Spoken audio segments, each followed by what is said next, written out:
أعوذ بالله من الشيطان الرجيم بسم الله الرحمن الرحيم الحمد لله رب العالمين الرحمن الرحيم مالك يوم الدين إياك نعبد وإياك نستعين اهدنا الصراط المستقيم صراط الذين أنعمت عليهم غير المغضوب عليهم ولا الضالين آمين اللهم صل على سيدنا محمد الفاتح لما أغلق والخاتم لما سبق ناصر الحق بالحق والهادي إلى صراطك المستقيم وعلى آله حق قدره ومقداره العظيم سبحان ربك رب العزة عما يصفون والسلام على المرسلين والحمد لله رب العالمين. Voilà, on va continuer, Inch'Allah, avec le livre Comportement et traits de caractère du prophète sallallahu alayhi wa sallam pour notre imam, la preuve de l'islam al-Ghazali, qu'Allah soit satisfait de son âme.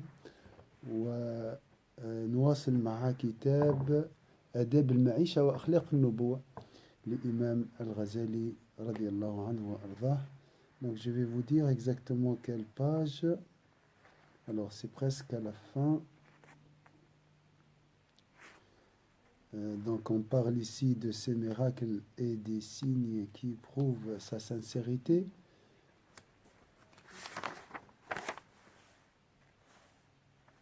Et quelle est l'importance de connaître les bons caractères du prophète sallallahu alayhi wa sallam? Et comment vous liez ça à 70 ans d'occupation de la Palestine, si on fait le lien? Comment vous pouvez trouver le lien entre les deux? La Palestine et le prophète sallallahu alayhi wa sallam. Quelle est l'importance de ce livre lié à la cause palestinienne? Si vous méditez sur la sourate du voyage nocturne, l'Isra,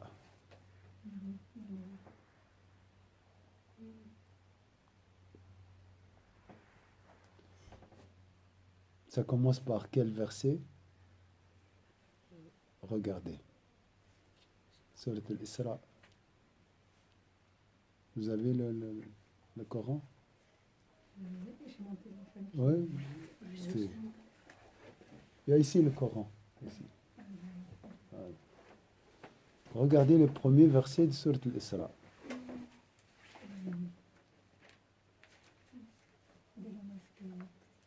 Voilà.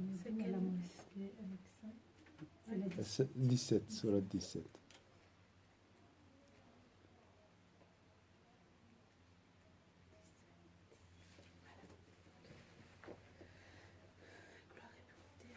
Lui fit voyager son serviteur Mohammed à la mosquée al-Haram, à la mosquée al-Aqsa, dont nous avons béni l'alentour, afin de lui faire voir certaines de nos merveilles. C'est lui vraiment qui est l'audient, le clairvoyant. Voilà. Le premier verset parle de quoi? Des miracles. Des merveilles. Des miracles. Des miracles. Oui. Des miracles, oui, c'est vrai. La bénédiction de l'endroit. Mais quel est le plus important? L'Isra ou le prophète sallallahu alayhi wa sallam? Le plus important, c'est le prophète. Dans l'ordre dans cette sourate, est-ce qu'il parle? Il y a celui qui de nous fit voyager son serviteur. Donc ça c'est Allah. Allah. Son serviteur Mohammed. De la mosquée à la mosquée al-Aqsa. C'est-à-dire de la Mecque. À votre avis, c'est quoi le plus important? Est-ce que c'est le miracle ou le prophète sallallahu alayhi wa sallam?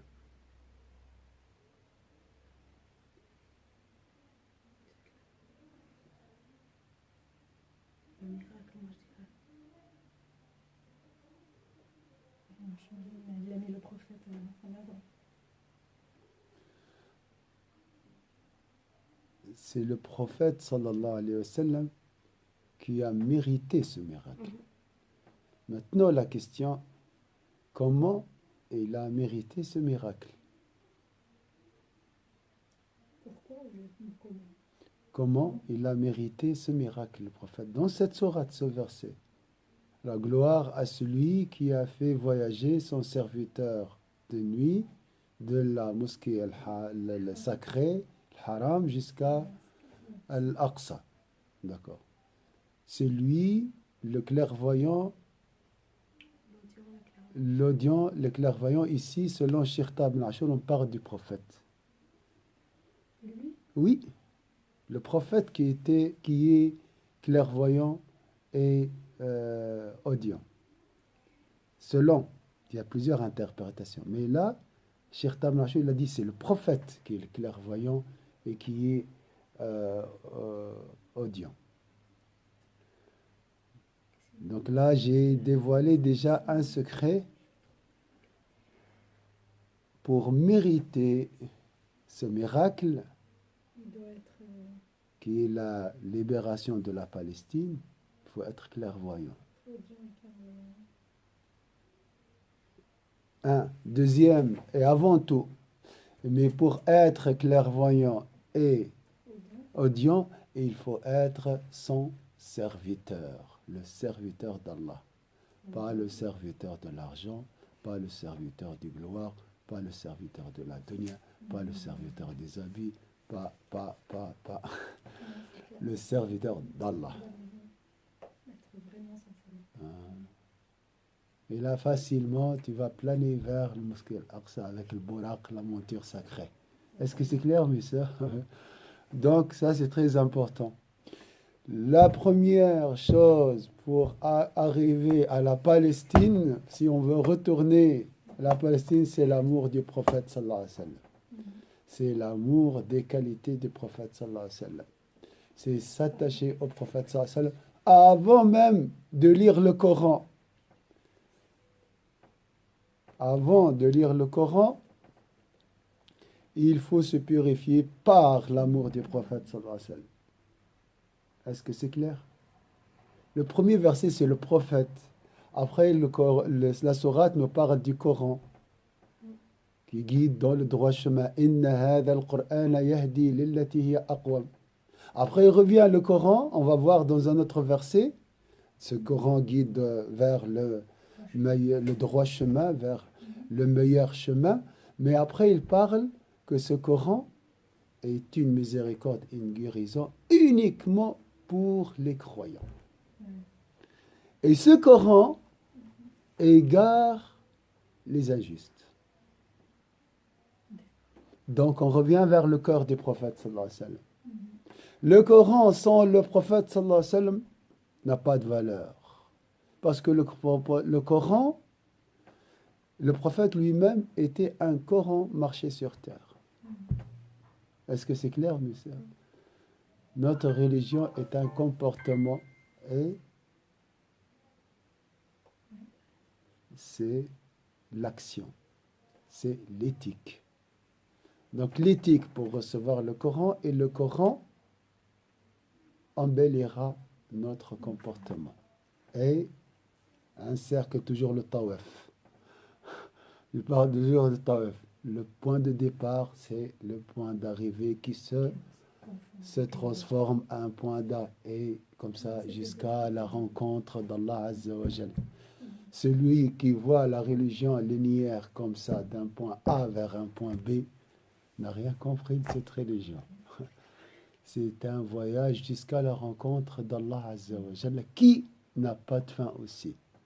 Le Ghazali lui-même, il a posé la question, est-ce qu'au paradis, on va aussi progresser, grimper dans le degré? Il a dit, j'ai pas reçu une intuition concernant ce sujet. Je ne peux pas vous dire oui ou non. Je m'arrête. Peut-être Allah au paradis augmentera notre lumière. Donc on va connaître davantage Allah Azza wa Jal. Donc on va connaître Allah davantage. Peut-être. Alors voilà, mes sœurs, concernant ce cours est très important. C'est important de connaître le bon caractère du prophète sallallahu alayhi wa sallam pour libérer notre chère terre, la Palestine. Et la Palestine, c'est l'humanité. Vous savez très bien, Toynbee l'a dit, la cause palestinienne n'est pas la cause d'un peuple, mais c'est la cause de l'humanité. وأخبر بمقتل الأسود العنسي الكذاب ليلة قتله وهو بصنعاء اليمن وأخبر بمن قتله وخرج على 100 من قريش ينتظرونه فوضع التراب على رؤوسهم ولم يروه وشكى إليه البعير بحضرة أصحابه وتذلل له وقال لنفر من أصحابه مجتمعين أحدكم في النار ضرسه مثل أحد فماتوا كلهم على الاستقامة وارتد منهم واحد فقتل مرتدا وقال لآخرين منهم آخركم موتا في النار فسقط آخرهم موتا في النار فاحترق فيها فمات ودعا شجرتين فأتتاه واجتمعتا ثم أمرهما فافترقتا وكان عليه السلام نحو الربعة فإذا مشى مع الطول طالهم. Donc, il informa aussi de l'assassinat de Al-Aswad al-Ansi, le menteur, la nuit même de sa mort, alors que ce dernier se trouvait à San'a au Yémen. Il donna même le nom de son meurtrier.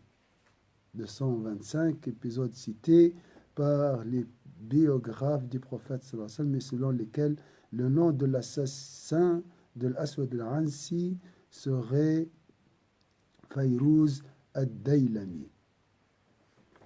فالذي قتل الأسود العنسي اسمه فيروز الديلمي. وأخبر النبي به, donc le prophète sallallahu alayhi wa sallam, ça c'est un signe aussi c'est une preuve de la prophétie du prophète sallallahu alayhi wa sallam, et il a mentionné le nom de celui qui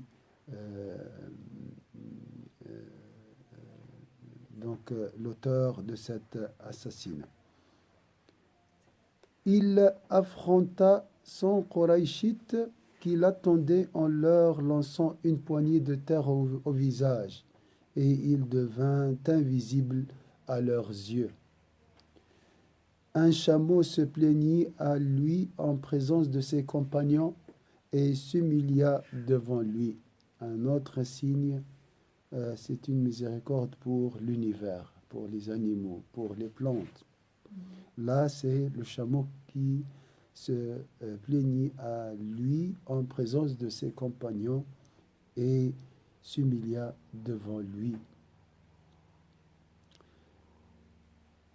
Il a dit à un groupe de ses compagnons qui étaient rassemblés: la dent de l'un d'entre vous est dans un enfer aussi grand que le mont Uhud. C'est une montagne à Médine, vous connaissez Uhud. Donc la dent de l'un d'entre vous est dans un enfer aussi grand que le mont Uhud. Donc la dent qui est aussi grand que le mont de Uhud. Ils moururent tous en hommes droits, donc dans le droit chemin, sauf l'un d'entre eux qui avait apostasié et qui fut tué pour apostasie. Donc on a expliqué l'apostasie, ça veut dire quoi? C'est la grande traîtrise. Ça n'a rien à voir avec la religion. C'est changer du camp pendant la bataille. Donc collaborer avec les agresseurs. Est-ce que c'est clair? C'est ça l'apostasie. Mais concernant la religion, la règle est claire: nulle contrainte en religion. Voilà. Ouais. Il a dit à un groupe: le dernier d'entre vous mourra par le feu. Le dernier d'entre eux tomba dans le feu et mourut brûlé. Ça aussi, c'est concernant le futur. Donc Allah peut ouvrir une fenêtre concernant l'avenir. Voilà, c'est des preuves de la prophétie du prophète sallallahu alayhi wa sallam. Al-Ghazali, qu'Allah soit satisfait de lui, et essaye de chasser les doutes de nos cœurs, mais en même temps, il nous met sous épreuve, parce qu'il nous donne des preuves qui peuvent aussi nous déstabiliser. Alors, regardez comment et quelle place occupe ou bien quelle certitude vous avez concernant la prophétie du prophète sallallahu alayhi wa sallam. Ça nous déstabilise des fois. Hein. Comment chasser, donc comment avoir la certitude concernant le prophète? C'est ça la question. Comment vous allez faire? Lire, c'est bien. Méditer, c'est bien. Réfléchir, tout ça, c'est des conditions. Agir, ça me plaît très bien aussi. La certitude, c'est dans l'action. C'est ça le changement de Ghazali. Wattaqullaha wa yu'allimukumullah. Craignez Allah et vous allez recevoir une science. Et vous allez apprendre. C'est nouveau, hein? Il faut le renouveler. Le sein, il faut le renouveler. Ma sœur, Warda, quand tu fais la toilette rituelle d'une sœur, qu'Allah te récompense, tu peux recevoir une certitude. Dans un cercle de savoir comme ça n'a rien à voir avec le cours. Tu peux recevoir une intuition. Al-Ghazali, qu'Allah soit satisfait, qu'est-ce qu'il a dit? La certitude, c'est une lumière jetée dans mon cœur. Voilà. Il a tout bouleversé, la philosophie, la science apparente, la sharia et le haqiqa, la vérité, la loi. Il a déstabilisé tout le monde, Al-Ghazali, à cause de cette sentence. Hein? Je ne sais pas s'il y a d'autres qui ont dit la même chose, mais à mon avis, c'est le seul. Donc, voilà, c'est bien de connaître tout ça, mais si tu cherches la certitude dans les livres, Allahu A'lam. Il faut bien sûr lire, mais il faut 5 choses. L'aspiration. L'aspiration.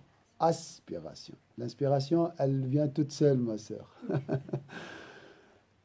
La méditation. S'exposer au souffle divin.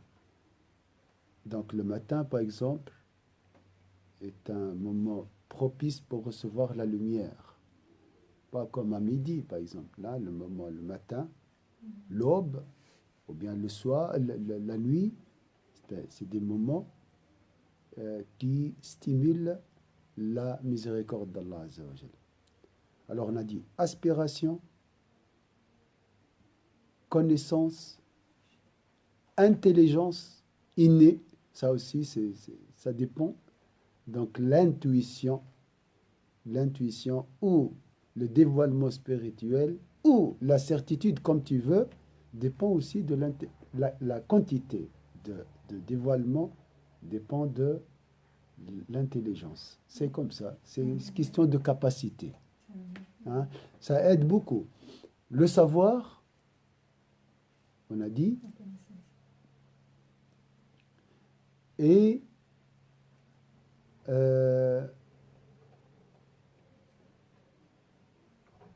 aspiration et pureté du cœur surtout. Écoute, ma sœur, si j'ai un atome d'orgueil,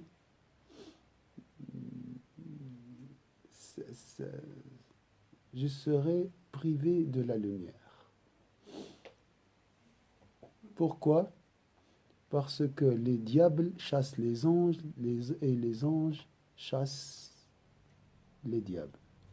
L'orgueil, les ténèbres chassent la lumière lumière chasse les ténèbres. Donc il y aura une résistance. Si j'ai l'orgueil dans mon cœur, je trouverai de la peine à recevoir le savoir. C'est pour ça on souffre dans les cours et dans les conférences. On sent un blocage. On sent quelque chose qui ne passe pas, n'est-ce pas? C'est tout ça, c'est à cause de ces atomes d'orgueil, d'ostentation, de colère, d'hypocrisie, un peu de médisance, un peu de futilité. Voilà, toutes ces maladies, malheureusement, freinent notre cheminement spirituel. Hein. On a vu ça dans le livre concernant les calamités. Hein. Il a consacré le Razali un tome pour un quart de son livre La révivification des sciences de la religion concernant ces calamités. Bien sûr, la première chose, est-ce que vous avez un papier mouchoir? La première chose, c'est haïr ces calamités. Haïr ces calamités. Ça, c'est une condition. Hein. Bien sûr, avant de les haïr, il faut quoi? Il faut reconnaître que je suis orgueilleux. Il se cache l'orgueil. Non. Il se cache des Oui, souvent, l'orgueilleux, les autres sont orgueilleux. Je suis humble, je suis toujours victime de l'orgueil des autres. Allah nous guide, Inch'Allah. Alors, mes sœurs, voilà, j'ai répété ça plusieurs fois. C'est bien d'apprendre tout ça, mais priez beaucoup sur le prophète sallallahu alayhi wa sallam. L'amour du prophète sallallahu alayhi wa sallam nous aidera à connaître la certitude. L'amour, c'est répéter. La compréhension, c'est méditer. Je répète toujours ces deux choses. Lire pour apprendre, répéter pour aimer. Victor Hugo, il a dit une chose magnifique. Il a dit, moi, j'aime beaucoup cet homme, je ne sais pas pourquoi. Hein, il a une place dans mon cœur, je ne sais pas pourquoi. Subhanallah. Il a dit comprendre la compréhension, comprendre c'est aimer. Ou aimer c'est comprendre. قال Victor Hugo الحب الفهم هو الحب. Si j'ai bien traduit ou peut-être j'ai modifié un peu la sentence, mais c'est magnifique. Une fois tu aimes ton conjoint, tu vas le comprendre, tu vas l'excuser, tu vas le pardonner, tu vas tout faire. Donc l'amour c'est tout. Hein? Si tu arrives à aimer, tu as réussi tout dans la vie. Voilà. Alors, notre prophète sallallahu alayhi wa sallam, il a dit à un groupe, voilà, le dernier d'entre vous mourra par le feu. Le dernier d'entre eux tomba dans le feu et mourut brûlé. Il appela deux Arabes. Ils vinrent à lui, deux arbres. Ils vinrent à lui et se rejoignirent. Il leur ordonna alors de se séparer et ils se séparèrent. Il appela deux arbres, ils vinrent à lui et se joignirent. Il leur ordonna alors de se séparer et ils se séparèrent. Une relation avec un chameau, une relation humaine avec le chameau, une relation d'affection avec les arbres. On a vu le tronc aussi. Donc c'est une miséricorde. Et on a dit avant que toutes les créatures connaissaient le prophète sallallahu alayhi wa sallam et croiront au message du prophète sallallahu alayhi wa sallam. Donc chaque atome croit au prophète sallallahu alayhi wa sallam, de ce tapis, de ce livre, de Majaleb, hein.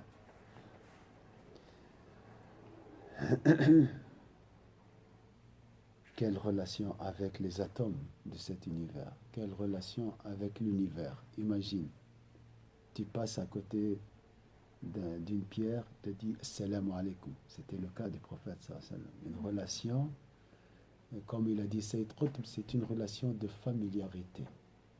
Je ne suis pas étranger. Une relation de familiarité avec l'univers. Je suis c'est ma famille. Les arbres, c'est ma famille. Les animaux, c'est ma famille. Vous voyez cette relation? Donc c'est normal s'il appelle les arbres, après qu'ils viennent, hein, d'accord? C'est pour ça aussi le chameau est venu vers lui pour pleurer et se plaigner. C'est ça la miséricorde pour l'univers. Ce qui se passe à Paris, c'est malheureux. C'est Daesh là qui poignarde les gens au cœur des portes. Ils font ça exprès avant le ramadan. Exactement, ma soeur, merci beaucoup. J'ai pas fait attention à ça. Voilà. Gâcher cette beauté du Ramadan. Vas-y maintenant, parle de Ramadan. Parle de l'ascétisme, parle de l'élévation, parle de tout.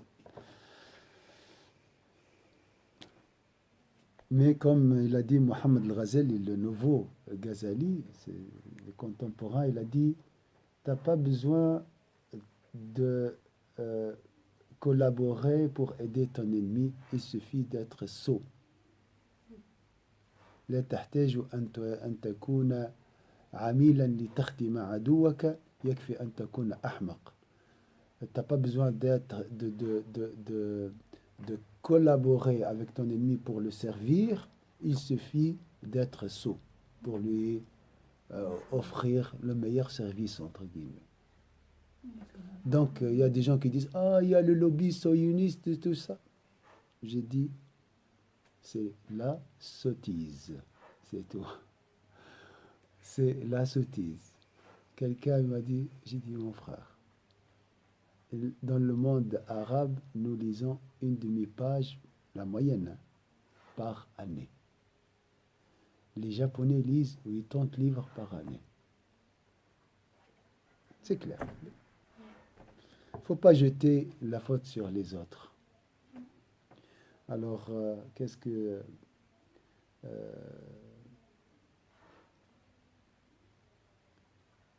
Bigovic, il dit une belle sentence. Il a dit, nous ne sommes pas encore mûrs et matures si nous jetons la faute sur les autres. On n'a pas encore atteint l'âge de la maturité si nous jetons nos fautes sur les autres. Chacun est responsable. Dans quelle sourate? Dans sourate al-Isra.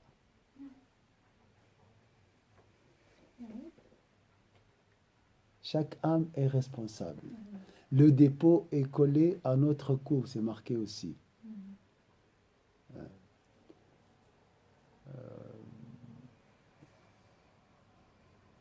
وكل إنسان ألزمناه طائره في عنقه. Dans le sens, chacun est responsable de ses dépôts. Il ne faut pas dire les gouverneurs, il ne faut pas dire l'Occident, il ne faut pas dire le lobby sioniste. Travailler. C'est très facile d'accuser les autres. La mosquée aujourd'hui, le matin, même pas une ligne. De 2 jours, elle sera pleine. 30 jours après, rebelote, la même chose. La symphonie, on la connaît très bien. Alors arrêtez de dire c'est les sionistes et voilà les... Travail. Pour changer l'état d'un peuple, il faut déjà se changer. Voilà. Chaque individu doit faire...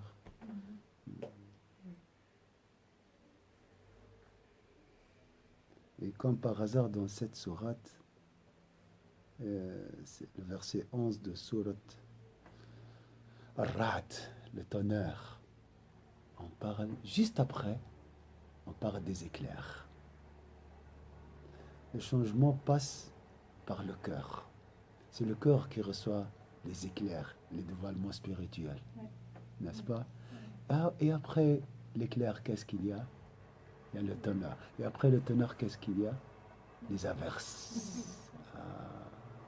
Les averses, c'est pour nourrir la terre, pour faire pousser les plantes et la verdure et tout. Est-ce que c'est clair, ça? L'enchaînement, changement intérieur, recevoir les éclairs, parce que le Ghazali nous a dit que le dévoilement spirituel, c'est comme des éclairs. Mais attention, les éclairs. Après, tu peux vivre sous des averses des années, des heures. Hein. Et après, l'eau fait fera pousser les arbres. Et à l'ombre de ces arbres, tu peux vivre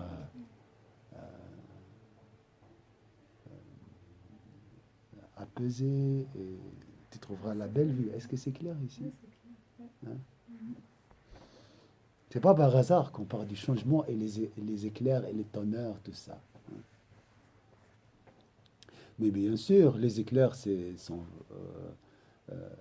foudroyants. Ça peut nous mener à la folie. Hein. On peut perdre tout. Hein. C'est tellement beau, c'est tellement merveilleux hein, qu'on peut, voilà. Alors, voilà, tout ça c'est lié à la... Et aujourd'hui aussi, Trump a décidé de déplacer l'ambassade juste avant le Ramadan et après 70 ans de l'occupation. C'est voilà, le meilleur cadeau. Ils font le Nakba et puis Le Nakba, ouais. c'est pour l'écraser. Ouais. Ouais, Donc, j'ai posé la question, je voulais faire un petit vidéo concernant l'occupation de la Palestine, mais voilà l'occasion peut-être maintenant de parler une fois comme ça c'est fait, parce que nous sommes responsables. La décadence, la chute a commencé lorsque le sang de Sayyidina Othman était déversé sur le Mus'haf, sur le Coran. Lorsqu'on a assassiné Sayyidina Othman, là, le pouvoir s'est séparé du Coran, dans le sens de pouvoir se prosterner à la dunya, à la matérialité. Avant, il était dominé par la sagesse, par les vertus, par les valeurs, par la justice, par la sagesse. Le moment où Sayyidina Othman était assassiné, la porte est cassée. C'est le prophète, il a dit ça. Hein. La porte sera cassée.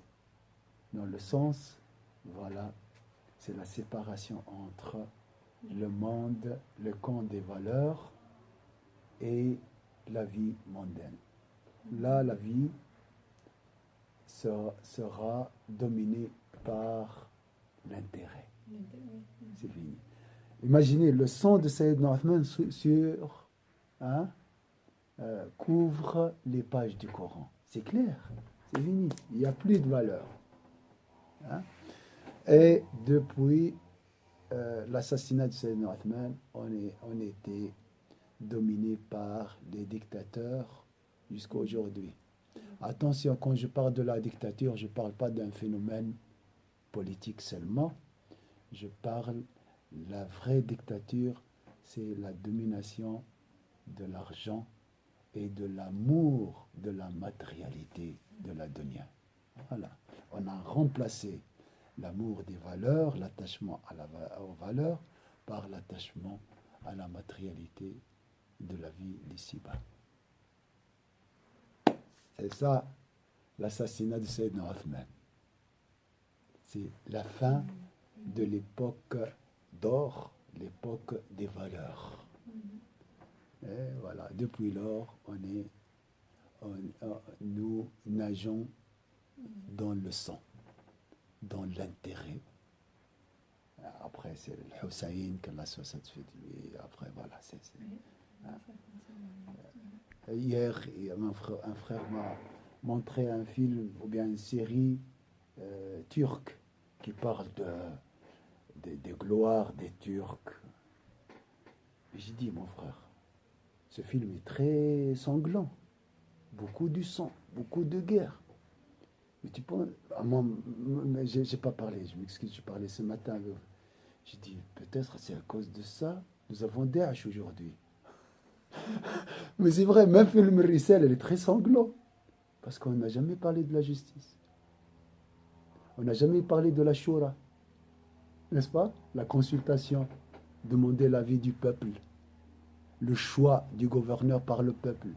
On n'a jamais parlé de ça. On ne sait jamais si Sayyidina Othman était élu par le peuple, par les femmes, par les hommes et par les enfants. On a toqué à la porte de... Oui, est-ce que vous accepteriez Sayyidina Othman comme calife? On n'a jamais parlé de la démocratie dans l'histoire. Est-ce que vous avez entendu le mot démocratie dans l'histoire de l'islam? Pourquoi dans le film on n'a pas parlé de ça? Oui. Et ça, là, c'est vraiment- On a parlé de la guerre, la victoire. Mais ça, c'est une partie. C'est la vie 7% de la vie du prophète, sallallahu alayhi wa sallam, de la sira du prophète, sallallahu alayhi wa sallam, était des batailles et des guerres. 7%. Mais là, on a zoomé sur ce côté guerre, tout ça, parce que ça... C'est joli, les films de guerre. Hein. Puis Mais on c'est associe faux. beaucoup à l'avocat, à la violence. Allah Akbar, Allah est plus grand que mon ego. Allah est plus grand que mes désirs. Montre-moi Allah Akbar quand tu fais la rupture du jeûne le mercredi. Montre-moi Allah est plus grand que que ton désir du ventre ce mercredi. Quand tu mets la table, Le sommeil aussi. le sommeil aussi, maîtrise. Montre-moi Allah Akbar dans ta langue. Montre-moi Allah Akbar dans tes yeux, dans tes regards. Montre-moi Allah Akbar dans... C'est ça le jeûne. Et montre-moi Allah Akbar dans tes pensées. Tu penses à quoi? Tu sais, là, j'ai regardé la série Omar Ibn Khattab, Oui, mais une série arabe, sous-titrée en français. Oui. Elle est bien. j'ai entendu, oui. Tu sais, elle est vraiment bien. Et là, tu vois la consultation. Il y a 31 épisodes. Alors, chaque jour, j'essaie de regarder. Franchement, il est bien avec des belles paroles. Comme Abou Bakr. Ils font les personnages. Ils se permettaient de se répondre. Mais il y avait un fond d'amour. Pas un fond de violence ou bien de moi je suis mieux que toi. Et quand Omar lui disait une chose qu'il avait faux, il lui disait mais c'est pour ça que c'était toi qui devais commander. Et Omar lui disait mais non, toi t'es meilleur que moi. C'est vraiment très très beau, vraiment très beau. Allah. Même le différent qu'il a eu avec Khaled Saïf Islam, comment il s'appelle? Khalid bin Walid. Il y a eu un différent avec Omar, mais après il a compris. C'était pas la personne, c'était peut-être son. Il a bien expliqué que c'était un peu sa fougue. Parce qu'il était un peu. Et puis avant de mourir, ben, ils se sont pardonnés. Et puis il était triste quand il est mort. Dans ces séries-là, c'est bien expliqué. Il y a moins de. Même les batailles, elles sont intelligentes. Ce qu'il faut faire, comment il faut faire. Ma soeur, on a besoin de quoi? D'un guerrier ou bien d'un homme juste? Aujourd'hui. Non, maintenant on a besoin de justice. C'est la justice, il n'y a plus de justice. La justice sociale. Tu voyez que c'est ce qui se passe en Malaisie maintenant, avec la guerre contre la corruption. Mahathir Mohamad qui a gagné maintenant les élections. Vous n'avez pas suivi? Mais c'est formidable ce qui se passe en Malaisie. Suivez. La première chose, il a fouillé dans le château de l'ex-président. Ils ont trouvé des trésors. Voilà. Là, on a mis le premier pas vers la Renaissance. C'est comme ça. On a besoin des hommes comme Mahathir Mohamad et des hommes justes qui servent leur nation et servent l'humanité à travers leur nation. Pourquoi on ne parle pas de ces gens-là? Est-ce que vous pensez que c'est Daesh qui va sauver l'islam avec ce qu'ils font? Ou bien c'est Mahathir Mohamad de Malaisie? Le premier jour qu'il était nommé, il a dit on va commencer par Najib. Najib, c'était l'ex-président. Ils ont trouvé des choses horribles, des tonnes d'argent, des billets, tout ça. Il fait quoi avec ça? Vous voyez? Il a dit, vous savez, en Malaisie, il y a des hindous, il y a des chinois, la nation malaisienne, c'est les composés, c'est les multiculturels. Il a dit, les plus corrompus sont les musulmans. C'est triste. C'est vrai. Ah, vous voyez? Si on continue toujours à parler des guerres, tout ça, c'est pour dire, voilà, nous sommes très courageux. C'est pas grave si nous sommes corrompus et malhonnêtes. C'est pas grave. Nous sommes courageux de toute façon. On va gagner à la fin. L'Empire ottoman, oui, c'est bien, ils sont très forts, mais elle a chuté à la fin. Pourquoi? Elles étaient